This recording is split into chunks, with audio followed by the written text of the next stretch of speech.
ल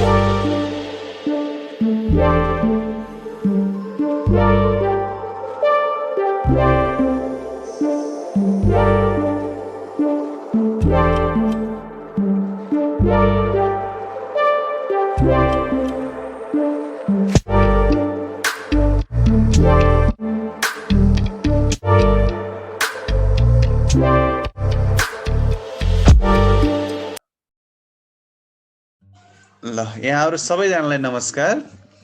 लोक सेवा आयोग गण्डकी प्रदेश स्वास्थ्य सेवासँग सम्बन्धित 50 वटा प्रश्न लिएर म फेरि पनि उपस्थित भएको छु।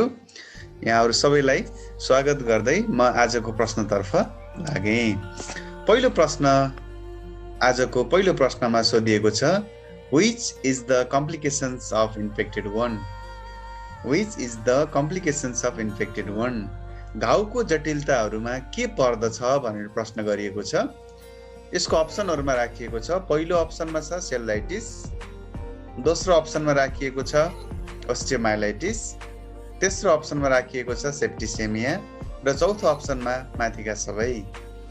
यदि कुनै पनि घाउ भयो भने त्यसको जटिलताको रूपमा के हुन सक्छ भनेर प्रश्नले सोधेको छ र यस प्रश्नमा घाउको जटिलता सेलाइटिस हुन सक्छ, घाउको जटिलतामा ओस्टियोमाइलाइटिस बोनको इन्फेक्सन पनि हुन सक्छ, घाउको जटिलतामा सेप्टिसेमिया पनि हुन सक्छ। यसको अर्थ संक्रमित घाउको कम्प्लिकेसन्सको रूपमा हामी माथिका सबै हुन सक्ने भएकोले यसको सही उत्तर के हुन सक्छ त? Option D, all of the above.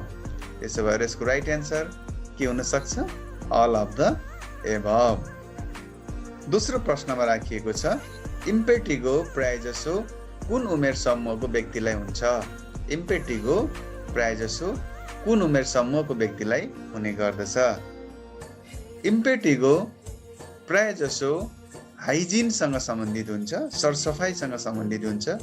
जसले सरसफाइको कमी गर्दछ, जसले सरसफाइमा विशेष ध्यान पुर्याउँदैन, त्यो व्यक्तिहरूमा यो इम्पेटिगो हुन सक्छ। हाइली कन्टाजियस डिजिज हो, एकदमै छिटो सर्न सक्ने डिजिज हो। त्यसो भएर यी मध्ये कसलाई इम्पेटिगो हुने सम्भावना सबैभन्दा बढी हुन्छ भन्यो भने अप्सन ए मा छ चिल्ड्रेन्स, अप्सन बी मा छ एडल्ट, अप्सन सी मा छ ओल्ड एज, अप्सन डी मा छ फिमेल।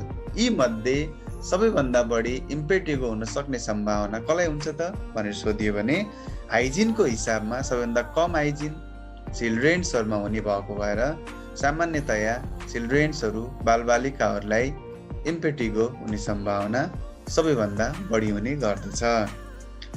अप्सन 3 मा, प्रश्न नम्बर 3 मा golden cross formation. Golden cross formation तलको कुन अवस्थामा आउन सक्दछ? सामान्यतया यी 4 वटा अप्सन मध्ये कुन समस्या भयो भने सुनौलो पाप्रो, त्यो घाउमा सुनौलो पाप्रो बन्छ भन्ने प्रश्नमा छ। यसको अप्सनमा रहेको छ option A erythema, option B impetigo, option C carbuncles, option D cellulitis.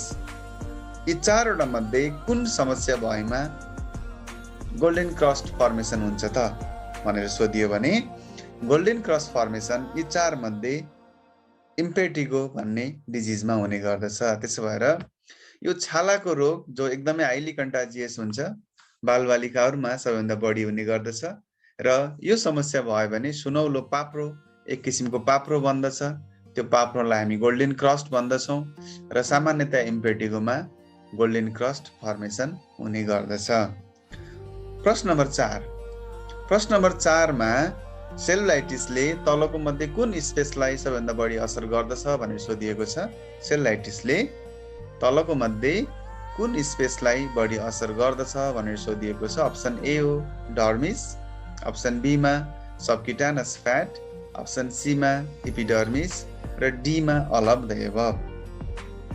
यी मध्ये यसको सही उत्तर के हुन सक्छ त भनियो भने सामान्यतया सेलुलाइटिस भनेको सबक्युटानस टिस्युको इन्फेक्सनलाई हामी के भन्ने गर्दछौँ? सेलुलाइटिस। त्यसो भएर सेलुलाइटिसले सबैभन्दा बढी असर कुन पार्टलाई गर्छ भनियो भने एन्सर हो सबक्युटानस टिस्यु। अर्को प्रश्न नम्बर 5 मा म प्रवेश गरेँ। एसिनिस भनेर तलको मध्ये कुन अङ्गको सबैभन्दा सानो एकाइ हो? एसिनिस भनेर तलको कुन अङ्गको सबैभन्दा सानो एकाइ हो भनेर प्रश्न गरिएको छ। यसको अप्सनमा रहेको छ option A liver, option B nephron, option C gall bladders, option D पेन्क्रियाज। यी चारवटा अङ्गमध्ये एसिनिस भनेर कुन अङ्गको सबैभन्दा सानो एकाइलाई भन्ने गरिन्छ भनेर सोधिएको छ। यसको सही उत्तर के हुन सक्छ त भन्दा यसको सही उत्तर हो अप्सन ए लिभर। लिभरको सबैभन्दा सानो युनिटलाई एसिनस भनेर भन्ने गरिन्छ। लिभरको सबैभन्दा सानो युनिटलाई एसिनस भनेर भन्ने गरिन्छ। अर्को प्रश्नमा म प्रवेश गरेँ। अप्सन प्रश्न नम्बर 6, मिडियास्टिनममा कुन अङ्ग बसेको हुन्छ?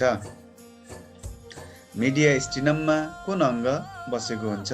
Option A lungs, option B kidney, option C heart, option D spleen. यी चारवटा अङ्गमध्ये मिडियास्टिनममा कुन अङ्ग बस्दछ त भनेर सोधियो भने यसको राइट एन्सर के होला त? मिडियास्टिनममा बस्ने भनेको अप्सन सी मुटु, अर्थात् मुटु बसेको ठाउँलाई हामी मिडियास्टिनम भनेर भन्ने गर्दछौँ। दुवै लङ्सको बिचमा यो स्पेस हुन्छ, जुन स्पेसलाई मिडियास्टिनम भनिन्छ र त्यो मिडियास्टिनममा मुटु बसेको हुन्छ है त। अर्को प्रश्नमा म प्रवेश गरेँ। आरबिसीको मात्रा धेरै बढेको अवस्थालाई के भनिन्छ? आरबिसीको मात्रा धेरै बढेको अवस्थालाई के भनिन्छ? Option A leukaemia, option B polycythaemia, option C pancytopenia, option D pancytosis. सामान्यतया आरबिसीको मात्रा अत्याधिक बढेको अवस्थालाई के भनिन्छ त? ल्युकेमिया वा पोलिसाइथेमिया वा प्यानसाइटोपेनिया वा प्यानसाइटोसिस। यी मध्ये आरबिसीको आकार सङ्ख्या अत्याधिक बढेको अवस्थालाई हामी के भन्छौँ त भन्दा यसको राइट एन्सर हो अप्सन बी पोलिसाइथेमिया। यसको राइट एन्सर हो अप्सन बी पोलिसाइथेमिया। आरबिसीको मात्रा सामान्य भन्दा धेरै बढेको अवस्थालाई पोलिसाइथेमिया भनिन्छ। ल्युकेमिया भनेको ब्लड क्यान्सर, ल्युकेमिया भनेको ब्लड क्यान्सर। प्यानसाइटोपेनिया भनेको चाहिँ सबै सेलहरूको सङ्ख्या घटेको अवस्थालाई प्यानसाइटोपेनिया भन्ने गरिन्छ। प्यानसाइटोसिस सबै सेलहरूको सङ्ख्या बढेको अवस्थालाई प्यानसाइटोसिस भने। सामान्यतया आरबिसीको मात्रा अत्याधिक बढेको अवस्थालाई के भनिन्छ त? पोलिसाइथेमिया। अर्को प्रश्न, माइट्रल बल भनेर मुटुको कुन च्याम्बरमा खुलेको हुन्छ? माइट्रल बल मुटुको कुन च्याम्बरमा खुलेको हुन्छ? Left atrium, left ventricles, right atrium वा माथिका ए एन्ड बी भनेको छ।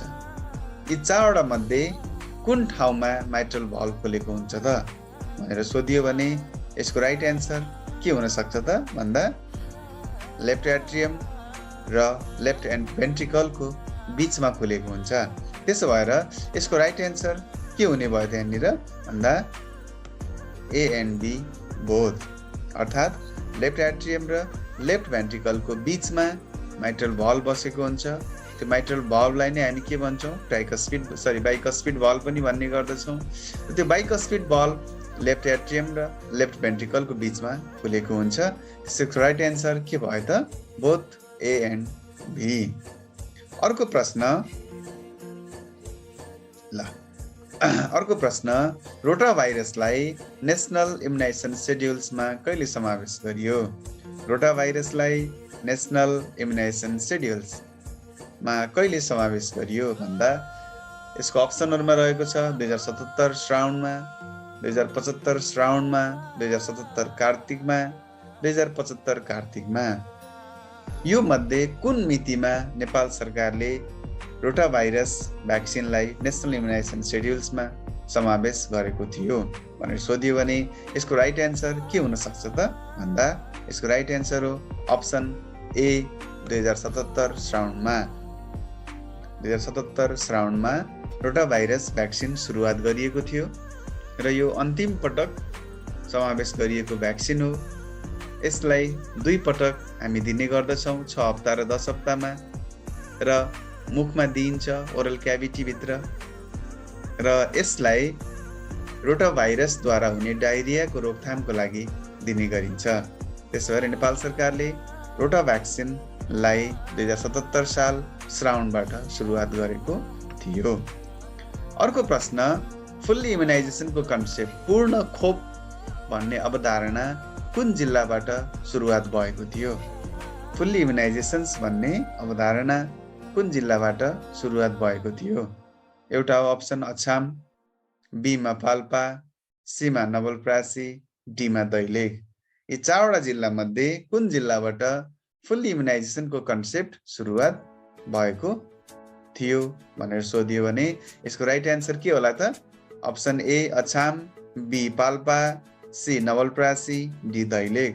यसको सही एन्सर हो फुल्ली इम्युनाइजेसनको अवधारणा अप्सन ए अछाम जिल्लाबाट सुरुवात भएको थियो 2012 मा।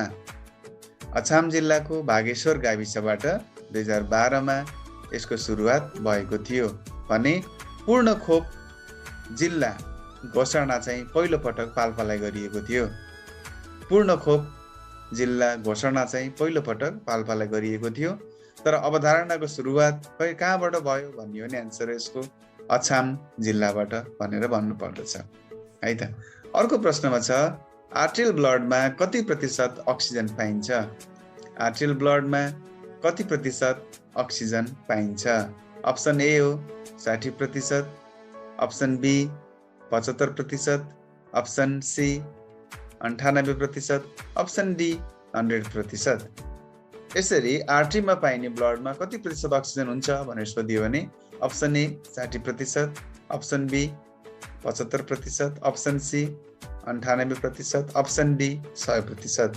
जे सामान्यतया आर्टरीमा पाइने ब्लडमा 98% अक्सिजन हुने गर्दछ। त्यसो यसको राइट एन्सर हो 98% भने भेनमा पाइने रगतमा 75% जति अक्सिजन हुने गर्छ। भेनमा पाइने रगतमा 75% जति अक्सिजन हुने गर्दछ भने कहिलेकाहीँ तपाईँहरूलाई अम्बिलिकल्स भेनमा जुन बच्चालाई सप्लाई गर्ने अम्बिलिकल्स भेन हुन्छ त्यसमा पनि 75 देखि 80% सम्म शुद्ध रगत हुने गर्दछ। त्यसरी सामान्यतया आर्टरीमा कति प्रतिशत अक्सिजन हुन्छ भनेर सोधियो भने यसको राइट एन्सर हो 98%। अर्को प्रश्नमा छ प्रश्न नम्बर 12 है। प्रश्न number 12 smallest gland is called to pineal gland. सबैभन्दा सानो ग्ल्यान्ड्स भनेर पाइनियल ग्ल्यान्डलाई चिनिन्छ भने इट इज फाउन्ड इन। अब यो कहाँ पाइन्छ त भनिएको छ। सबैभन्दा सानो ग्ल्यान्ड चाहिँ पाइनियल ग्ल्यान्ड्स हो। सानो अङ्ग भन्यो भने पनि हामी पाइनियल ग्ल्यान्डलाई नै भन्ने गर्दछौँ। अब यो कहाँ पाइन्छ त भनिएको छ। Option A nervous system, option B digestive system, option C cardiovascular system, option D urinary system. यो 4वटा मध्ये पाइनियल ग्ल्यान्ड कहाँ पाइन्छ भनियो भने यसको राइट एन्सर हो option A nervous system. Nervous सिस्टममा पाइने 2 प्रकारको इन्डोक्राइन ग्ल्यान्ड्सहरू छ। एउटा हो पिट्युटरी ग्ल्यान्ड्स, अर्को पाइनियल ग्ल्यान्ड्स। त्यो 2वटा ग्ल्यान्ड्सहरू नर्भस सिस्टममा पाउने गर्दछ। अर्को प्रश्न छ तलको मध्ये अक्सिपिटल लोबमा कुन एरिया पाइन्छ? तलको मध्ये अक्सिपिटल लोबमा कुन एरिया पाइन्छ? Motor area, sensory area, visual area, test area. यी मध्ये कुन एरिया अक्सिपिटल लोबमा पाइन्छ त भनेर सोधियो भने यसको राइट एन्सर के हुन्छ त भन्दा अक्सिपिटल लोबमा पाइने भिजुअल एरिया हो। त्यसो यसको right answer visual area. Motor area कहाँ पाइन्छ? फ्रन्टल लोबमा। मोटर एरिया फ्रन्टल लोबमा। सेन्सरी एरिया पेराइटल लोबमा। त्यसो भएर कहाँ पाइन्छ भनियो भने यसलाई कहाँ भनिदिने? फ्रन्टल लोबमा है। सेन्सरी कहाँ पाइन्छ भनियो भने पेराइटल लोबमा है त। अब अक्सिपिटल लोबमा के पाइन्छ त? Visual area. टेस्ट एरिया कहाँ पाइन्छ? टेम्पोरल लोबमा। यसरी यस्तो प्रश्न आयो भने हामीलाई प्रायः जसो सोधिएको हुन्छ मोटर एरिया कहाँ पाइन्छ, सेन्सरी एरिया कहाँ पाइन्छ, टेस्ट एरिया कहाँ पाइन्छ, भिजुअल एरिया कहाँ पाइन्छ भन्न सक्छ। यसको राइट एन्सर हो अक्सिपिटल लोबमा भिजुअल एरिया पाउने गर्दछ। अर्को प्रश्नमा म गएँ, the constant presence of disease in a certain area, कुनै एउटा निश्चित ठाउँमा एक नाचले कुनै रोग देखा पर्ने अवस्थालाई के भनिन्छ? Constant presence of disease in a certain area भनिएको छ। यसको अप्सनहरुमा option A epidemic, option B exotics, option C pandemics, option D endemics. यो मध्ये कुन अवस्थाले कुनै सर्टेन एरियामा एकनासले रोग देखा पर्नु भन्ने अर्थ लाग्छ भनियो भने यसको सही उत्तर के हुन सक्छ? एपिडेमिक, एक्जोटिक, पेन्डेमिक वा इन्डेमिक भन्दा कुनै पनि निश्चित ठाउँमा एकनासले कुनै रोग देखा परेको अवस्थालाई यसको राइट एन्सर के भनिन्छ त? इन्डेमिक भनिन्छ है।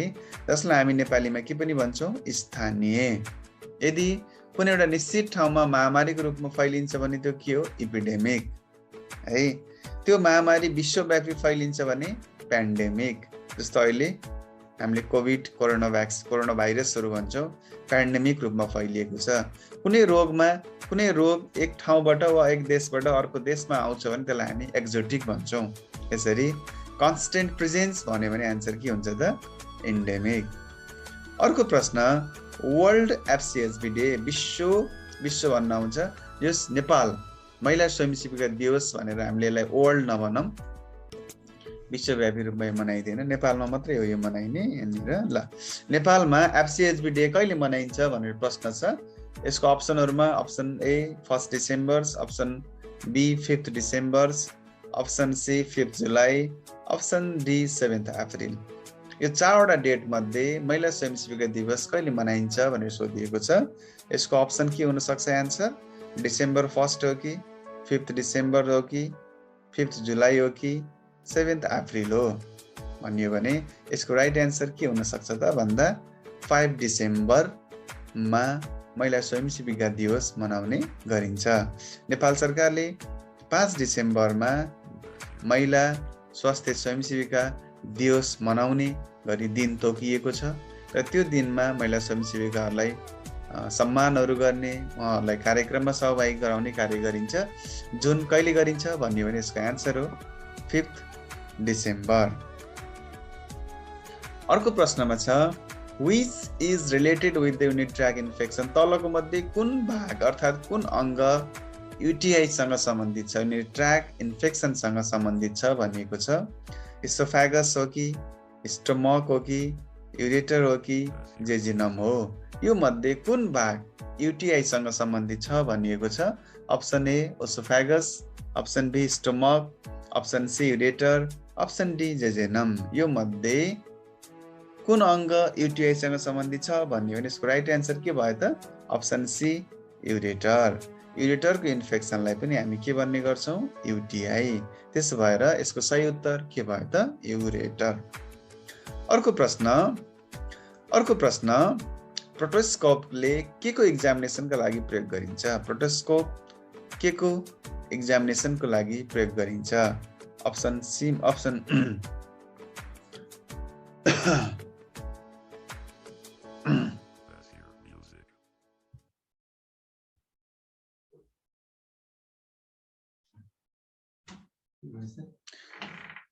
पता हो कि यो रेकर्ड गर्ने पनि।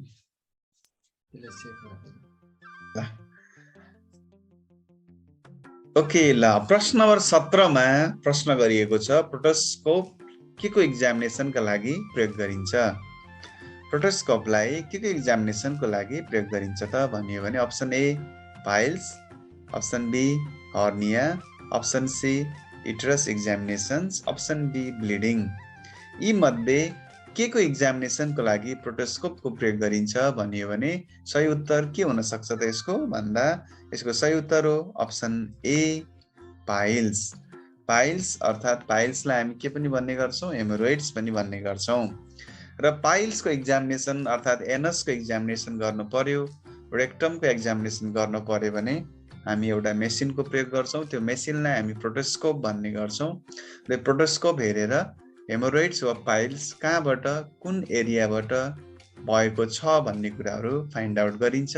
त्यो मेसिनलाई भनिन्छ प्रोटेस्कोप र प्रोटेस्कोपले के गर्छ त भन्यो भने एनल एक्जामिनेसन अर्थात् पाइल्सको एक्जामिनेसन। अर्को प्रश्न छ सोल्जर जोइन्ट्स कहाँ बन्दछ है। सोल्जर जोइन्ट कहाँ बन्दछ भन्ने प्रश्न छ। यसको उत्तरहरूमा राखिएको छ option A acetabulum, option B temporal cavity, option C glenoid cavity, option D pelvic cavity. यो चारवटा क्याभिटी मध्ये कुन क्याभिटीमा सोल्जर जोइन्ट बन्दछ भन्यो भने यसको राइट एन्सर के हो त भन्दा सोल्जर जोइन्ट जहिले पनि बन्ने भनेको केमा हो ग्लेनोइड क्याभिटीमा। सोल्जर जोइन्ट ग्लेनोइड क्याभिटीमा बन्दछ। ग्लेनोइड क्याभिटी कहाँ हुन्छ त भन्यो भने यसको एन्सर हो स्क्यापुलामा अर्थात् स्क्यापुला बोनमा यो क्याभिटी हुन्छ जहाँ ह्युमेरस नामक हेड बोन गएर जोइन्ट फर्मेसन गर्छ र त्यो जोइन्टलाई हामी के भन्छौँ सोल्जर जोइन्ट। र अर्को पोइन्ट तपाईँलाई कहिलेकाहीँ सोधिन सक्छ एसिटाबुलममा के बन्छ त भन्यो भने हिप जोइन्ट बन्दछ। एसिटाबुलममा हिप जोइन्टको निर्माण हुन्छ अनि ग्लेनोइड क्याभिटीमा तपाईँलाई सोध्यो भने सोल्जर जोइन्टको निर्माण हुन्छ। ग्लेनोइड क्याभिटी कुन हड्डीको पार्ट हो भने स्क्यापुला, एसिटाबुलम हिप बोनको पार्ट हो। अर्को प्रश्नमा म गएँ युनिभर्सल डोनर भनेर कुन ब्लड ग्रुपलाई चिनिन्छ। युनिभर्सल डोनर भनेर कुन ब्लड ग्रुपलाई चिनिन्छ। Option A O blood group, option B A blood group, option C B blood group वा D none of the above माथिका कुनै पनि होइन। युनिभर्सल डोनर भनेर यी मध्ये कुन ब्लड ग्रुपलाई चिनिन्छ त भन्यो भने यसको राइट एन्सर हो option A blood group O.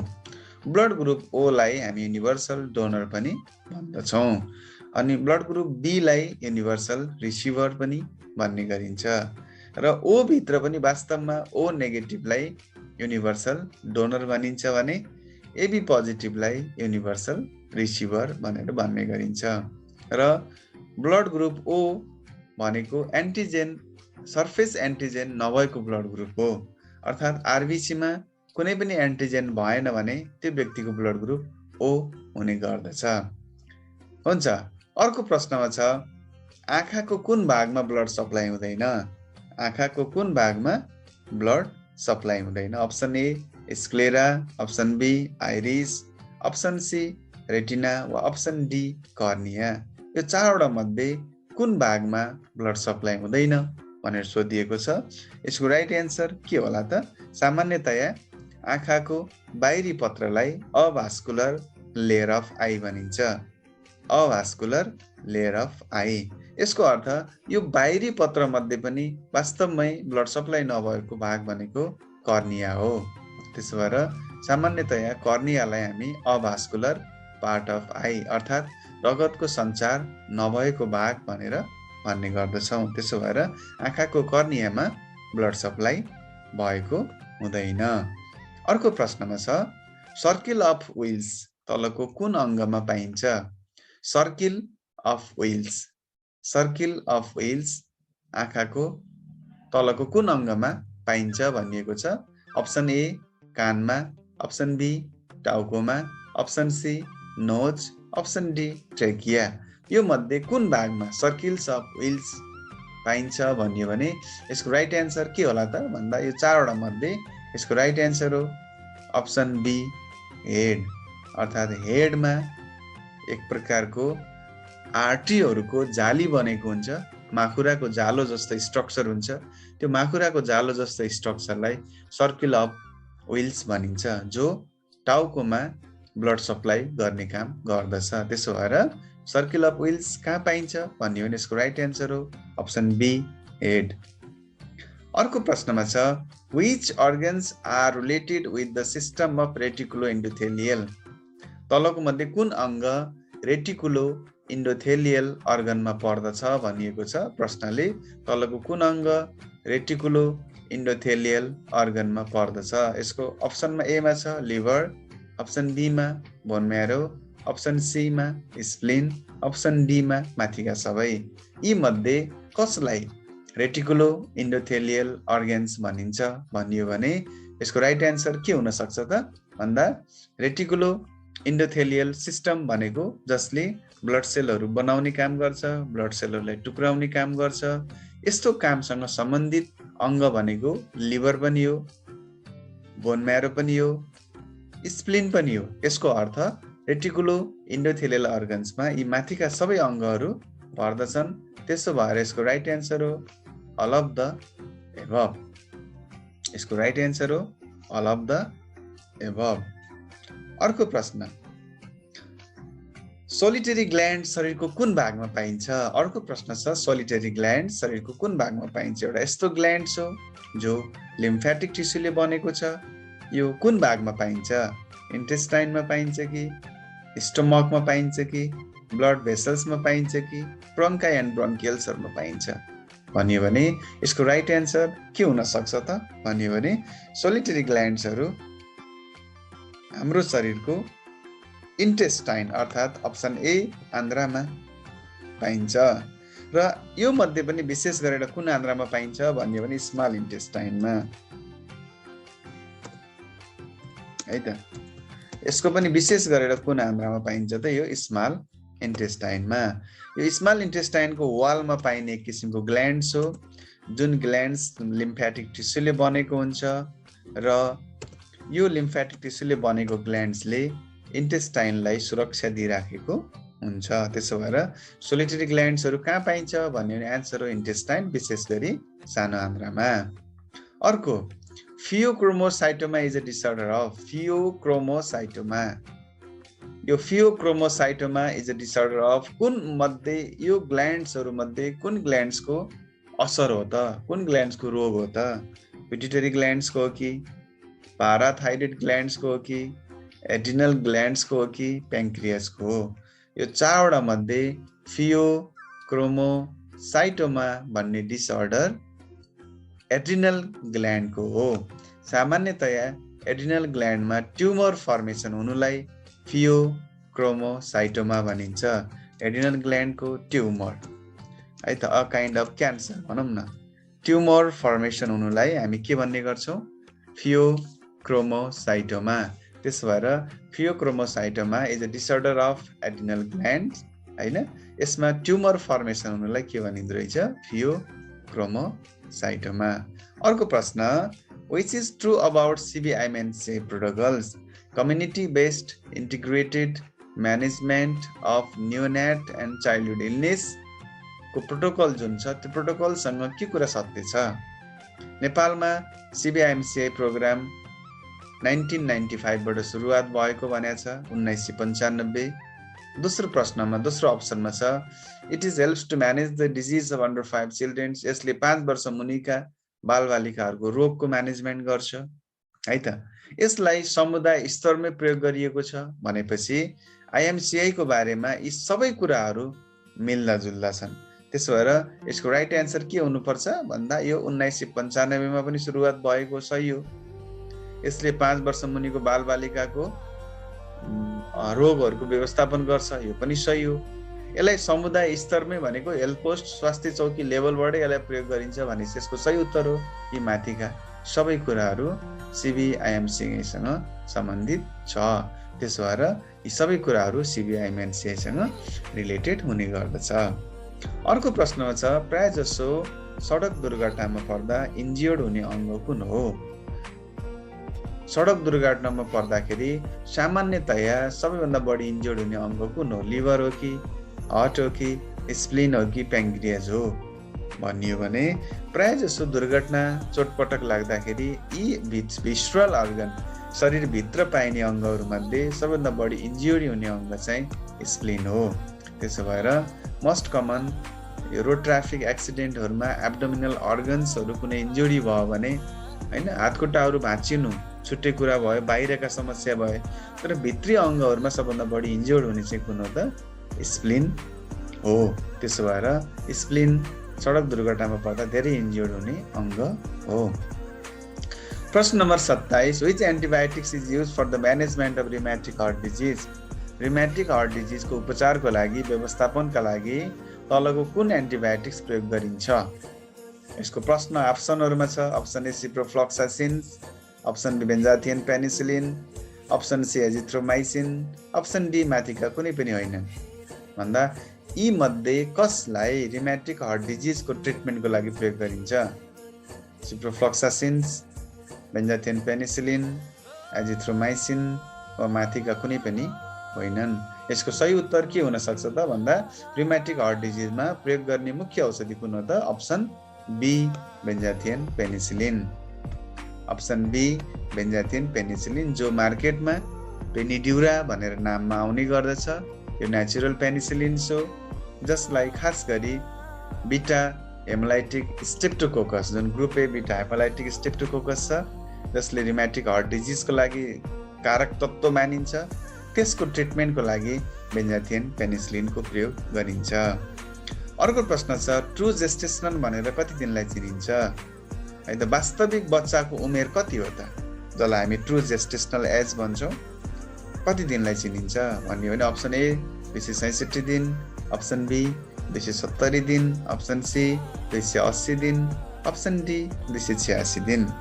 यी मध्ये ट्रु जेस्टेसनल एज भनेर कुन अवधिलाई चिनिन्छ भन्यो भने वास्तविक उमेर, बच्चाको वास्तविक उमेर भनेको कति हो भन्यो भने यसको राइट एन्सर के हुन सक्छ त भन्दा सही एन्सर यसको 266 दिन। बच्चा वास्तवमै बच्चाको उमेर भनेको पेटभित्र युटेरसभित्र बस्ने 266 दिन हो। तर सामान्यतया हामी हिसाब गर्दाखेरि कति भन्ने गर्छौँ? 280 दिन। महिनावारी भएको पहिलो दिनदेखि जोडियो भने त्यसको सही उत्तर हुन्छ 280 दिन। तर वास्तविक रूपमा बच्चा बन्ने भनेको त 14 दिनपछि हो, ओभुलेसन भइसकेपछि हो। त्यो ओभुलेसन भइसकेपछिको दिनलाई यदि गनियो भने बच्चाको वास्तविक उमेर चाहिँ 266 दिनको हुने गर्दछ। त्यसो भएर यसको राइट एन्सर के भयो त? 266 दिन। ओके, अर्को प्रश्न, महिनावारी चक्रमा नर्मल मेन्स्ट्रुएसन पिरियड छ तर अत्याधिक मात्रामा रगत बहेको छ। Excess bleeding in a normal menstrual period भनियो भने यसको राइट एन्सर के हुन सक्छ त भन्दा मेट्रोरेजिया हो कि पोलिमेनोरेजिया हो कि मेनोरेजिया हो कि डिस्मेनोरिया भन्दा सामान्यतया पिरियड नर्मल तर अत्याधिक रगत बग्ने अवस्थालाई के भनिन्छ भन्यो भने यसको सही उत्तर के हुन सक्छ त भन्दा मेट्रोरेजिया हो कि पोलिमेनोरेजिया हो कि मेनोरेजिया हो कि डिस्मेनोरिया सोधियो भने यसको सही उत्तर सामान्यतया सामान्य महिनाको चक्र तर अत्याधिक रगत बगेको अवस्थालाई मेनोरेजिया भनिन्छ। यसको सही उत्तर हो मेनोरेजिया। पटक पटक सोधिएको प्रश्न हो। मेनोरेजिया र मेट्रोरेजियामा कन्फ्युजन हुन्छ। मेट्रोरेजियामा के हुन्छ त भन्दा पिरियड इरेगुलर हुन्छ, पिरियड इरेगुलर हुन्छ भने मेनोरेजियामा पिरियड रेगुलर हुन्छ। तर मेनोरेजियामा अत्याधिक रगत बग्छ तर मेट्रोरेजियामा रगत कति बग्छ भन्ने एस्टिमेट हुँदैन, तर पिरियड चाहिँ इरेगुलर हुन्छ। त्यसबाट एउटा महिलाले हरेक 10 दिनको अन्तरमा म महिनामा 3 चोटि मेन्स्ट्रुएसन हुन्छु भन्नुभयो भने त्यो मेट्रोरेजिया भयो। त्यो के भयो त? मेट्रोरेजिया भयो भने अत्याधिक रगत बग्नु, सामान्य नर्मल पिरियडमा अत्याधिक रगत भएको अवस्थालाई के भनिन्छ त? मेनोरेजिया भनेर भन्ने गरिन्छ।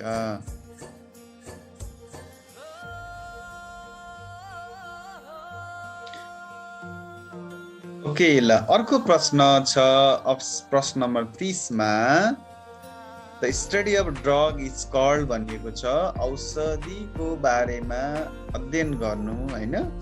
Study of drug is called भनेर सोधिएको छ औषधिको बारेमा अध्ययन गर्नुलाई के भनिन्छ भनेर सोधिएको छ। यसको राइट एन्सर के होला त भन्यो भने औषधिको अध्ययन गर्नुलाई हामी के भन्छौँ त भन्दा यसको सामान्यतया फार्मेसी भन्ने कि फार्माकोलोजी भन्ने कि ओसोलोजी भन्ने कि अन्कोलोजी भन्ने है त। औषधिको अध्ययन गर्नु भनेको फार्मेसी पनि हो, फार्माकोलोजी पनि हो, ओसोलोजी पनि औषधिको अध्ययनसँग सम्बन्धित विषय हो। तर सामान्यतया औषधिको अध्ययन गर्नु भनेर चाहिँ हामी कसलाई चिन्ने गर्दछौँ? यसको राइट एन्सर हो अप्सन बी फार्माकोलोजी। औषधिको अध्ययन गर्ने विज्ञानलाई फार्माकोलोजी भनिन्छ है त। औषधि बनाउने तरिकाहरूको अध्ययन गर्ने विषय के हो त? फार्मेसी हो। भने औषधिको डोजको अध्ययन गरिन्छ नि त्यसलाई भनिन्छ ओसोलोजी। र ट्युमरको अध्ययन गर्नुलाई भनिन्छ अन्कोलोजी। र सामान्य भाषामा चाहिँ औषधिको स्टडी गर्नु भनेर सोधियो भने त्यसको राइट एन्सर फार्मेसी भन्नुभन्दा के राम्रो हुन्छ, फार्माकोलोजी भनेको राम्रो हुन्छ। त्यसो भएर study of drug is called भन्यो भने एन्सर फार्माकोलोजी। अर्को प्रश्न छ प्रश्न नम्बर 31 मा भेनेरोलोजीले के को अध्ययन गर्दछ?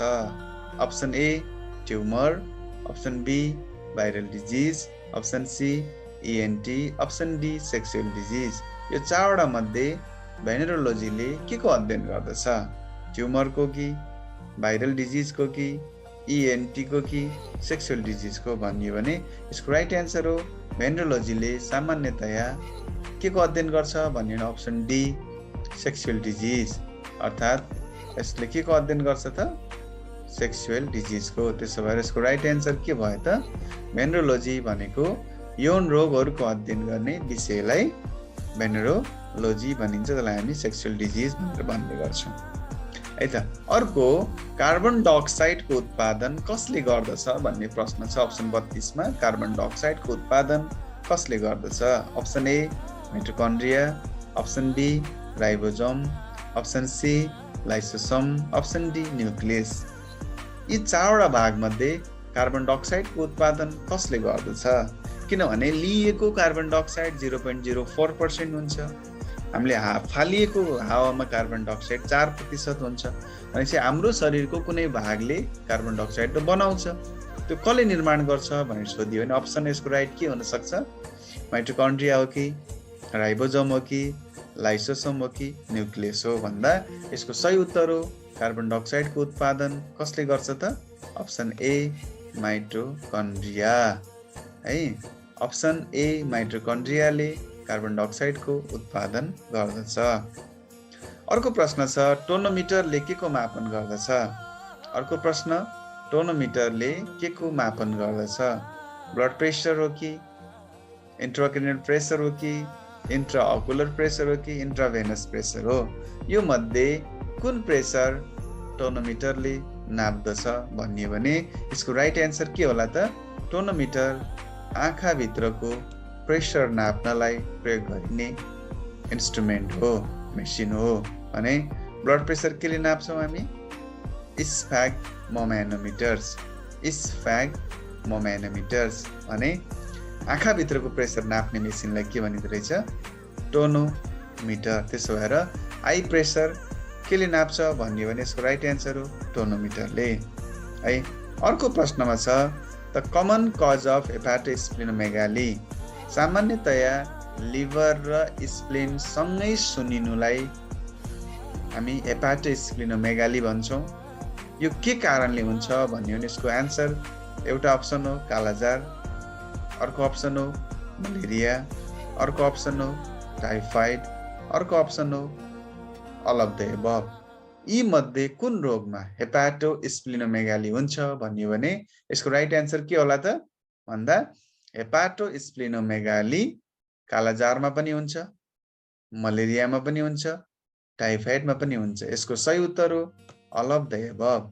यी माथिका सबै अवस्थामा हेपाटोस्प्लिनोमेगाली हुने गर्दछ। त्यसरी यसको सही उत्तर हो यी माथिका सबै। अर्को प्रश्न हाइपोथाइरोइडिज्म इन चाइल्ड अर्थात् बच्चामा हुने हाइपोथाइरोइडिज्मलाई के भनिन्छ? Option A goitres, option B cretinism, option C myxoedema, option D all of the above. चाइल्डमा हाइपोथाइरोइडिज्म हुनुलाई के भनिन्छ भनियो भने यसमा गोइटर हो कि, क्रेटिनिज्म हो कि, मिक्स्ड इडिमा हो कि अल अफ द एबभ। अब मिक्स इडिमा भनेर एडल्टमा हुने थाइरोइडको समस्या, एडल्टमा थाइरोइडको कमी हुनुलाई हामी मिक्स इडिमा भन्छौँ। यसको अर्थ मिक्स इडिमा होइन भन्ने भयो भने अल अफ द एबभ पक्कै पनि हुँदैन। भने सामान्यतया आयोडिनको कमी हुनु भनेको गोइटर हो। यसको अर्थ हाइपोथाइरोइडिज्म इन चिल्ड्रेन भन्यो भने सामान्यतया सबभन्दा नजिकको उत्तर के भयो त? क्रेटिनिज्म। त्यसो भएर यसको राइट एन्सर के भयो त? चिल्ड्रेनमा हुने हाइपोथाइरोइडिज्मलाई क्रेटिनिज्म भनेर भन्ने गर्दछौँ। एडल्टमा हुने हाइपोथाइरोइडिज्मलाई मिक्स्ड इडिमा भनिन्छ र ग्वाइटर भनेको सामान्यतया आयोडिनको डेफिसियन्सीले हुने समस्यालाई हामी गलगाँड वा ग्वाइटर भन्ने गर्दछौँ। अर्को प्रश्न छ WHO world health organisations, WHO जसको केन्द्रीय कार्यालय स्विजरल्यान्डको जेनेभामा छ, त्यो WHO को स्थापना कहिले भएको थियो? Option A 7 June, option B 7 April, option C 7 March, option D 7 July. यो चारवटा मिति मध्ये कुन डेमा WHO को स्थापना भएको थियो भनेर सोधिन सक्छ, सोधिएको प्रश्न पनि हो। यसको सही उत्तर के हुन सक्छ त? Option B 7 April. र यही दिनलाई हामी विश्व स्वास्थ्य दिवसको रूपमा मनाउने गर्दछौँ, जसलाई हामी वर्ल्ड हेल्थ डे भनेर सेलिब्रेसन गर्छौँ, विश्व स्वास्थ्य दिवस। त्यसरी विश्व स्वास्थ्य दिवस भनेर 7 अप्रिललाई भन्ने गरिन्छ। र यो दिवस WHO को स्थापना भएको दिनलाई आधार मानेर बनाइएको हो, जसको केन्द्रीय कार्यालय स्विजरल्यान्डको जेनेभामा छ। अर्को प्रश्न, तलको मध्ये हेल्थ एजुकेसनको प्रिन्सिपल कुन हो? तलको मध्ये स्वास्थ्य शिक्षाको सिद्धान्तमा कुन पर्दछ? लर्निङ बाई डुइङ पर्दछ कि रिइन्फोर्समेन्ट पर्दछ कि कम्प्रिहेन्सन पर्दछ? सोधियो भने स्वास्थ्य शिक्षा सिक्दै गर्दै अगाडि बढ्नुपर्छ, सही कुरा हो। स्वास्थ्य शिक्षामा पुरस्कारको व्यवस्थापन हुनुपर्छ, रिइन्फोर्समेन्ट हुनुपर्छ, यो पनि सही कुरा हो। स्वास्थ्य शिक्षा कम्प्रिहेन्सिभ हुनुपर्छ, पूर्ण हुनुपर्छ, यो पनि सही कुरा हो। त्यसो भएर यसका सबै चिजहरू चाहिँ के हुन् त? स्वास्थ्य शिक्षाका प्रिन्सिपलहरू हुन्। त्यसो भएर यसको सही उत्तर के हो त? Option D all of the above. त्यसो भएर स्वास्थ्य शिक्षाका सिद्धान्तहरूमा यी सबै माथिका पर्दछन्। अर्को प्रश्न, तलको मध्ये मास ग्रुपमा हेल्थ एजुकेसन दिँदा कुन विधि राम्रो हुन्छ? तलको मध्ये मास ग्रुपमा हेल्थ एजुकेसन दिँदा कुन विधि राम्रो हुन्छ? Option A lecture, option B campaign, option C demonstrations, option D group discussion. यी चारवटा मध्ये मास मेथड्स अफ हेल्थ एजुकेसनमा कुन कुरा उपयुक्त हुन्छ भनियो भने सामान्यतया धेरैलाई सजिलै छिटो गर्न सकिने चाहिँ उपयुक्त विधि भनेको लेक्चर्स हो। त्यसो भएर लेक्चर विधिलाई सामान्यतया मास समूहमा दिन उपयुक्त मान्ने गरिन्छ। त्यसो भएर यी मध्ये मास मेथडमा सबैभन्दा उपयुक्त विधि कुन हुन सक्छ? Lectures methods. अर्को प्रश्न है त, क्याम्पेन पनि के हो त? मास ग्रुप नै हो। डेमोन्स्ट्रेसन स्मल ग्रुप मेथड हो। Group discussion small group methods हो है त। स्किल डेभलपमेन्टको हिसाबमा डेमोन्स्ट्रेसन सबभन्दा उपयुक्त हुन्छ, तर धेरै मान्छे भएको बेलामा उपयुक्त चाहिँ कुन हो त? लेक्चर। त्यसरी हामीले बुझ्नु पर्दछ। अर्को प्रश्न, हाई अल्टिट्युड सिकनेस वा हाई एक्युट माउन्टेन सिकनेस भनेर कुन अवस्थालाई चिनाउँछ?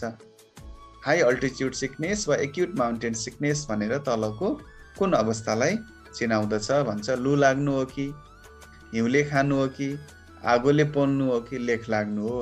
यी मध्ये हाई अल्टिट्युड सिकनेस भनेर कसलाई चिनिन्छ? लु लाग्नु, हिउँले खानु, आगोले पोल्नु वा लेख लाग्नु? त्यसो भएर हाई अल्टिट्युड सिकनेस वा एक्युट माउन्टेन सिकनेस भनेर सामान्यतया अप्सन डी लेख लाग्नुलाई हामी भन्ने गर्दछौँ। अर्थात् पहाड हिमाल चढ्ने क्रममा अक्सिजनको कमी भएर सास फेर्न गाह्रो भएको अवस्था लेख लाग्नु हो, जसलाई हामी अर्को भाषामा हाई अल्टिट्युड सिकनेस भन्दछौँ। लु लाग्नु भनेको चाहिँ हिट स्ट्रोक हो। लु लाग्नु भनेर हामी कसलाई चिन्ने गर्छौँ? Hit stroke. तराईको जिल्लाहरूमा गर्मीको समयमा हुने गर्दछ है त। हिउँले खानु भनेर केलाई भनिन्छ? Frostbite. हिउँले खानु भनेर कसलाई चिनिन्छ? Frostbite. आगोले बोल्नु भनेको के हो त? यो बर्न भयो।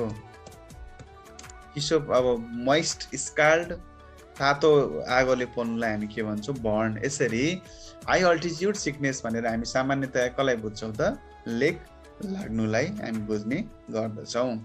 अर्को पोइन्टमा, अर्को प्रश्नमा राखिएको छ, तलको मध्ये कुन कुरा अटोक्रेटिक लिडरसिपमा पर्दैन? तलको कुन कुरा अटोक्रेटिक लिडरसिपमा पर्दैन? लिडरसिपहरू 3 प्रकारको हुन्छ: डेमोक्रेटिक लिडरसिप, अटोक्रेटिक लिडरसिप र लेजिस्फियर लिडरसिप। यी मध्ये कुन कुरा अटोक्रेटिकसँग सम्बन्धित छैन? All power reserve in head leaders, तिमी भन्ने अनुभव हुन्छ कि, हाई कन्ट्रोल हुन्छ कि, क्विक डिसिजन हुन्छ? यो मध्ये कुन पर्दैन सोधियो भने अटोक्रेटिक भित्र फिलिङ अफ यु भन्ने मिल्दैन। अटोक्रेटिकमा फिलिङ अफ आई भन्ने हुन्छ, म भन्ने हुन्छ, तिमी भन्ने हुँदैन। त्यसो भएर यो चिज चाहिँ अटोक्रेटिकको लिडरसिपमा मिल्दैन, यो डेमोक्रेटिकको लिडरसिपमा मिल्छ है त, या यो लेजिस्फियरको लिडरसिपमा मिल्छ। तर अटोक्रेटिकमा आई भन्ने फिलिङ हुन्छ, म भन्ने फिलिङ हुन्छ। त्यसो भएर फिलिङ अफ यु भन्ने कुरा चाहिँ अटोक्रेटिक लिडरसिपसँग त्यो मिल्दैन। सबै पावर लिडरमा हुन्छ, सही कुरा हो। एकदमै बढी नियन्त्रण हुन्छ, सही कुरा हो। डिसिजन फास्ट हुन्छ, त्यो पनि सही कुरा हो। तर यु भन्ने फिलिङ चाहिँ अटोक्रेटिक लिडरसिपमा हुँदैन। अर्को प्रश्नमा छ, मर्फिज ट्राइडमा कुन कुरा पर्दैन? यो एक्युट एपेन्डिसाइटिस भएको बेला देखिने एउटा सिम्पटम्सहरूको समूह हो, जसलाई हामी मर्फिज ट्राइड भन्ने गर्दछौँ। यो मर्फिज ट्राइडमा कुन कुरा पर्दैन? पेन पर्दैन कि, फिभर पर्दैन कि, हिस्ट्री अफ एपेन्डिसाइटिस पर्दैन कि, भमिटिङ पर्दैन भन्दा यो मध्ये एउटा साइन चाहिँ मर्फिज ट्राइडमा राखिँदैन। त्यो एन्सर के होला त? पेन हो कि, फिभर हो कि, हिस्ट्री अफ एपेन्डिसाइटिस हो कि, भमिटिङ हो भनियो भने यसको राइट एन्सर के हुन सक्छ त भन्दा मर्फिज ट्राइडमा पेन पनि पर्छ, फिभर पनि पर्छ, भमिटिङ पनि पर्छ। यो तीनटा चिजलाई ट्राइड भनिएको र यसलाई अर्को भाषामा मर्फिज ट्राइड भनेर भनिएको छ। यसको अर्थ हिस्ट्री अफ एपेन्डिसाइटिस भन्ने कुरा मर्फिज अफ ट्राइडमा पर्दैन है त। त्यसो भएर हामी यहाँनिर जोकिन्छौँ। मर्फिज साइन भन्यो भने त्यो कोलिसिस्टाइटिसमा भन्नुपर्छ, तर मर्फिज ट्राइड भन्यो भने चाहिँ त्यो के को साइन हो त? एपेन्डिसाइटिसमा देखिने साइनहरूको कलेक्सन हो भनेर भन्नुपर्छ। प्रश्न नम्बर 42 मा छ, हेल्थ फर अल, सबैका लागि स्वास्थ्य इज अ गोल, एउटा के हो त? लक्ष्य हो भने त्यो हेल्थ फर अल गोललाई पुरा गर्नको लागि डिजाइन गरिएको PHC primary health care is a के त यो भन्दा अब्जेक्टिभ्स हो कि, ट्रेनिङ हो कि, प्लानिङ हो कि, स्ट्राटेजी हो भनेर सोधियो भने हेल्थ फर अल गोल हो, लक्ष्य हो भने पिएचसी भनेको के हो त? यसको सही एन्सर हो रणनीति। पिएचसी भनेको स्ट्राटेजी हो। कसरी हेल्थ फर अललाई पुरा गर्ने भनेर तयार पारिएको रणनीतिलाई पिएचसी भनिन्छ। त्यसो भएर धेरैचोटि सोधिएको प्रश्न हो, HFA is a goal but PHC is a strategy. यसरी उत्तर दिनुपर्ने हुन्छ है त। Best way of reducing infection prevention, अर्थात् अर्को प्रश्न, इन्फेक्सन प्रिभेन्सनलाई कम गर्नको लागि सबभन्दा राम्रो उपाय के हो त? मास्क लगाउनु हो कि, ग्लोभ्स लगाउनु हो कि, अटोक्लेभ गर्नु हो कि, हात धुनु हो? यो चारवटा मध्ये इन्फेक्सन प्रिभेन्सनको लागि सबैभन्दा उपयुक्त कुरा के होला भनेर सोधिएको छ। यसको राइट एन्सर के हुन सक्छ त? मास्क लगाउनु पनि हो, ग्लोभ्स लाउनु पनि हो, अटोक्लेभ गर्नु पनि हो। तर सामान्यतया सबैभन्दा बढी महत्त्वपूर्ण कुरा के हुन्छ त? ह्यान्ड वासिङलाई इन्फेक्सन प्रिभेन्सनको लागि सबैभन्दा महत्त्व दिएको विषय हो। त्यसो भएर hand washing is a best way of reducing infection prevention भनेर भन्नुपर्दछ है त। अर्को प्रश्नमा छ, सिएमए एएनएमको रोल कम्युनिटी डेभलपमेन्टमा हुन्छ तर एउटा हुँदैन, एक्सेप्ट भनिएको छ। तलको मध्ये कुन कुरा कम्युनिटी डेभलपमेन्टमा सिएमए र अनमीको रोल होइन? Planner, donor, motivator, teachers. यी मध्ये सिएमए र अनमीको भूमिका कुन होइन त, वा रोल कुन होइन? प्लानर योजनाकर्ता पनि हुनुपर्छ, दानकर्ता उत्प्रेरककर्ता र शिक्षा। भनेपछि यो मध्ये सामान्यतया सिएमए र अनमीको काम लगानी गर्नु होइन, पैसा लगानी गर्नु होइन, हैन। त्यसो भएर यो अरूभन्दा यसमा के कुरा मिल्दैन त, डोनर भन्ने मिल्दैन। त्यसो भएर सिएमए अनमीको रोल कम्युनिटी डेभलपमेन्टमा डोनर भन्ने कुरा हुँदैन।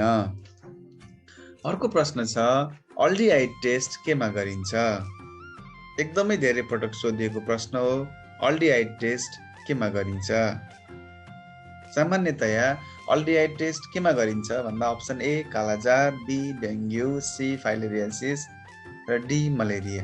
यी 4वटा रोग मध्ये अल्डिहाइड टेस्ट केमा प्रयोग गरिन्छ? कालाजारमा कि, डेङ्गुमा कि, फाइलेरियासिसमा कि मलेरियामा भनेर सोधियो भने यसको सही उत्तर के हुन्छ त भन्दा अल्डिहाइड टेस्ट केमा गरिन्छ भन्दा अप्सन ए कालाजारमा। कालाजारमा गरिने टेस्ट जसलाई हामी के भन्छौँ अल्डिहाइड टेस्ट भनेर भन्छ, यो केमा प्रयोग गरिन्छ? कालाजारमा। अर्को प्रश्न छ, a most challenging disease problems for Nepal or world, विश्वको लागि सबैभन्दा ठुलो चुनौतीको रूपमा यी मध्ये कुन रोगलाई लिएको छ अहिले? मलेरियालाई कि, जापानिज इन्सेफालाइटिसलाई कि, ट्युबरक्लोसिसलाई कि इन्फ्लुएन्जालाई? र अहिले संसारको टाउको दुखाइ, विश्वको टाउको दुखाइ भनेको यी मध्ये कुन रोगमा छ त भनियो भने मलेरिया, जापानिज इन्सेफालाइटिस, ट्युबरक्लोसिस, इन्फ्लुएन्जा भन्दा यी मध्ये अहिले च्यालेन्जको रूपमा विश्वले हेरेको सबैभन्दा बढी कसलाई हो? ट्युबरक्लोसिसलाई। त्यसो भएर यसको सही एन्सर के हुन्छ त? ट्युबरक्लोसिस। त्यसो भएर च्यालेन्जिङ डिजिजको रूपमा अहिले कसलाई लिएको छ? ट्युबरक्लोसिसलाई। अर्को प्रश्नमा छ, which is the primary prevention? Primary प्रिभेन्सनमा कुन कुरा पर्छ? केमोथेरापी, साइकोथेरापी, केमोप्रोफाइलेक्सिस र फिजियोथेरापी। यो थेरापी भन्ने चिज चाहिँ रोग लागिसकेपछि गरिने चिज हो भने प्रोफाइलेक्सिस भन्ने चाहिँ रोग लाग्नुभन्दा अगाडि गरिने चिज हो। त्यसो भएर प्राइमेरी प्रिभेन्सन भनेको सामान्यतया यी भन्दा अप्सन सी केमोप्रोफाइलेक्सिससँग सम्बन्धित कुरा हो।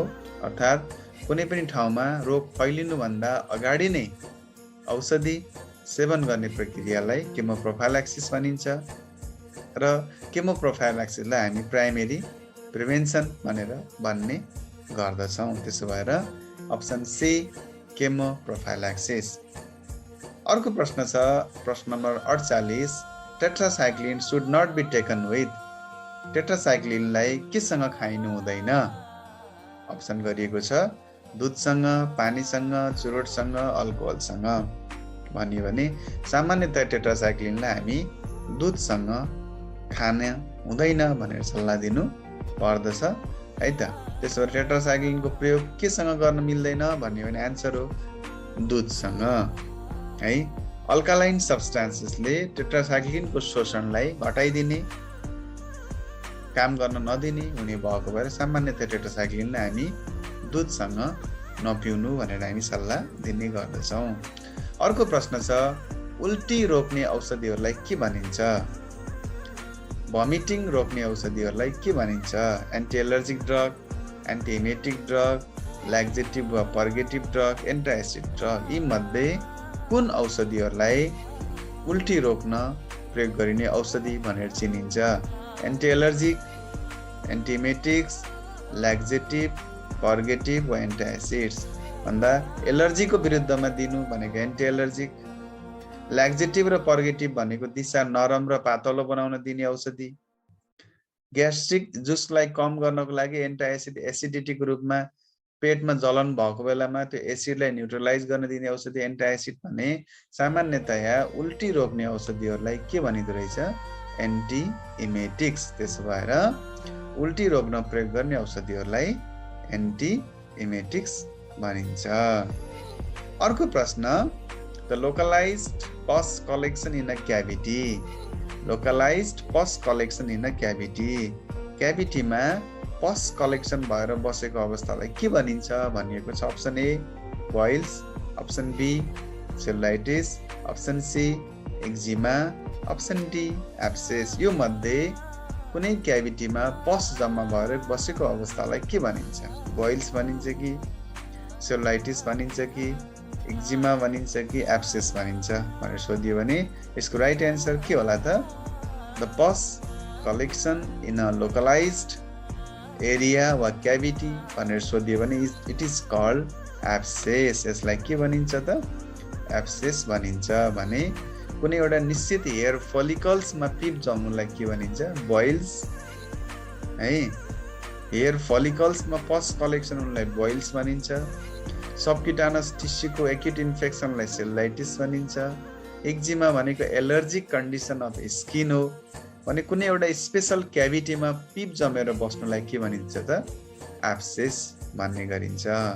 यसरी 50 वटा प्रश्नहरूको उत्तर र प्रश्नहरू हामीले छलफल गर्यौं। पक्कै पनि यहाँहरूलाई यसले सहयोग पुर्याउनेछ भन्ने अपेक्षा गर्दछु र फेरि 50 वटा प्रश्न लिएर म फेरि उपस्थित हुने बाचा गर्दै अहिलेको लागि बिदा हुन चाहन्छु। हस्, धन्यवाद। Thank you so much.